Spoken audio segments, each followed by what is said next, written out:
नमस्कार, मी प्रतीक्षा. न्यूज 24 मराठीमध्ये आपल्या सगळ्यांचं स्वागत आहे. तर चला एक नजर टाकूया देश प्रदेशातील महत्त्वाच्या घडामोडींवर. मध्य प्रदेशमधील माजी मुख्यमंत्री दिग्विजय सिंग गुरुवारी दुपारी आगर मालवा येथे पोहोचले. माजी मुख्यमंत्री दिग्विजय सिंग आगर येथे पोहोचल्यावर त्यांच्या स्वागतासाठी काँग्रेस कार्यकर्त्यांनी जिल्हाधिकारी कार्यालयासमोर मोठी गर्दी केली होती. दिग्विजय सिंग हे रायगड लोकसभा मतदारसंघातून काँग्रेस पक्षाचे उमेदवार आहेत आणि आता त्यांच्या संसदीय जागेवर मतदान झाल्यानंतर ते आगर पॉलिटेक्निक कॉलेजच्या स्ट्रॉंग रूम मध्ये ठेवलेल्या सुसनेर विधानसभेच्या ईव्हीएम मशीनची तपासणी करण्यासाठी गेले होते. आगरचे माजी आमदार विपिन वानखडे हेही त्यांच्या दौऱ्यात उपस्थित होते. Bureau report, Prachi Saxena, Madhya Pradesh. मुरैना चंबळमध्ये वाळू असो की दगड, पोलीस प्रशासनाला माफियांचा धाक राहिलेला नाहीये. वाळूनंतर आता दगड माफियांवर कारवाई करण्यासाठी गेलेल्या पोलीस पथकाने टीआय रामबाबू यादव यांना ट्रॅक्टरने चिरडण्याचा प्रयत्न केला आहे. टीआयने उडी मारून आपला जीव वाचवला. या कारवाईत टीआय गंभीर जखमी झाला आहे. मात्र पोलिसांनी टायरमध्ये गोळी झाडून ट्रॅक्टर जप्त केला आणि आरोपी चालकालाही अटक केली आहे. जखमी टीआयला उपचारासाठी जिल्हा रुग्णालयात दाखल केल्यानंतर डॉक्टरांनी त्याला ग्वाल्हेरला रेफर केला आहे. घडलं असं की सिव्हिल लाईन पोलीस ठाण्याचे प्रभारी रामबाबू यादव यांच्या नेतृत्वाखाली पोलीस व खाण खात्याचे पथक अवैध दगड वाहतूक करणाऱ्या ट्रॅक्टर ट्रॉलींवर कारवाई करण्यासाठी गेले होते. पथकाने ट्रॅक्टर ट्रॉलीवर कारवाई करण्यास सुरुवात केली असता तो ट्रॅक्टर पळवून विक्रमनगरच्या दिशेने पळू लागला. टीआयला ट्रॅक्टरने चिरडण्याचा प्रयत्न केला, मात्र या प्रक्रियेत त्याच्या नाकाला व कमरेला गंभीर दुखापत झाली. त्यानंतर पोलिसांनी पाठलाग करताना ट्रॅक्टरच्या टायरवर गोळी झाडल्याने ट्रॅक्टर नियंत्रणाबाहेर गेला आणि त्याला पकडण्यात पोलिसांना यश आले. कमिश्नर साहब के निर्देश पर माइनिंग विभाग की टीम के साथ TI Civil Line Shri Rambabu Yadav अपने फोर्स के साथ गए थे। तो जो सूचना मिली थी कि अवैध पत्थर के ट्रैक्टर विक्रमनगर तरफ जा रहे हैं, इस बात पर वो वहाँ गए तो 2-3 ट्रैक्टर आते हुए दिखे, जिसमें उनको रोकने का प्रयास किया तो 2 ट्रैक्टर तो भाग गए।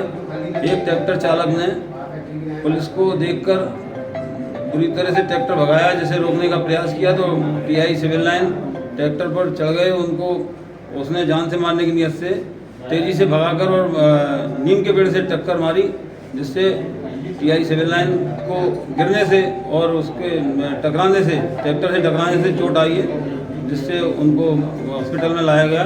यहाँ से उनको ग्वालियर रेफर कर दिया गया है। अभी ग्वालियर रेफर हुए हैं, उनके कमर में चोट है, वो ग्वालियर में जाके पता लगेगा। गंभीर चोट है, नहीं ऐसा कुछ नहीं है। वो उन्होंने ट्रैक्टर चला के तेजी से और उनके ऊपर चढ़ाने का प्रयास किया था। मौके से ट्रैक्टर वगैरह बरामद? हाँ, मौके से ट्रैक्टर और एक उसका चालक पकड़ गया है। तो ट्रैक्टर ट्रॉली सिविल लाइन थाने में रखी गई।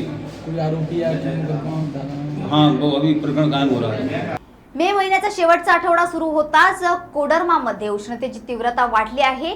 कडाक्याच्या उकाड्याने लोकांना 3rd डिग्री उष्मा द्यायला सुरुवात केली असून पारा 44 अंशाच्या पुढे गेल्यानं सकाळी 8 वाजल्यापासूनच उष्ण वारे वाहू लागले आहेत.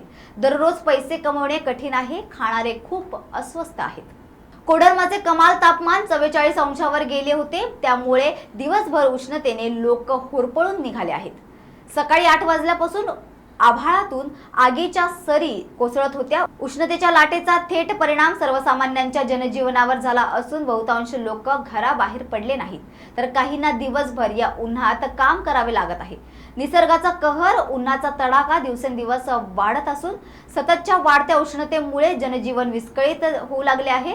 पहाटेपासूनच कडक उन्हामुळे घरापासून ते रस्त्यांपर्यंत लोकांची तारांबळ उडत आहे. सततच्या कडाक्याच्या उन्हामुळे बहुतांश कामावर परिणाम होत आहे. गुरुवारी जिल्ह्याचे कमाल तापमान 44 तर किमान 30 अंश सेल्सिअस इतके नोंदवले होते. पीथमपूर धार सेक्टर 1 मध्ये ऑनलाईन बेटिंग टोळीच्या 18 जणांच्या पोलिसांनी मुसके आवळले आहेत. पीथमपूर पोलीस ठाण्याअंतर्गत नूतन नगर वस्ती परिसरात ऑनलाईन सट्टा सुरू असल्याची माहिती मिळताच पोलीस ठाणे प्रभारी संतोष दुधी यांनी पथक तयार करून सायंकाळी उशिरा छापा टाकला.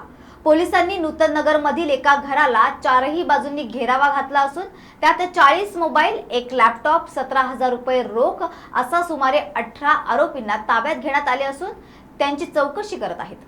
सट्टा खेलते हुए कुछ लोगों को पकड़ा, सब क्या है पूरा मामला? अभी नूतन नगर में भ्रमण के दौरान जानकारी मिली कि एक कॉर्नर पे कोई मकान है, उसके अंदर कुछ लोग बैठकर सट्टा खेल रहे हैं। तो हमने पूरी टीम एकत्रित करके दबिश दी, जिसमें करीब 15-20 लोग वहाँ पर सट्टा लिखते हुए पाए गए और इनके कब्जे से करीब 40 मोबाइल फ़ोन और कुछ सट्टा पर्चियाँ और 17,000 रुपये नकद जब्त किए हैं और इनसे पूछताछ की जा रही है अभी। ठीक, थैंक यू।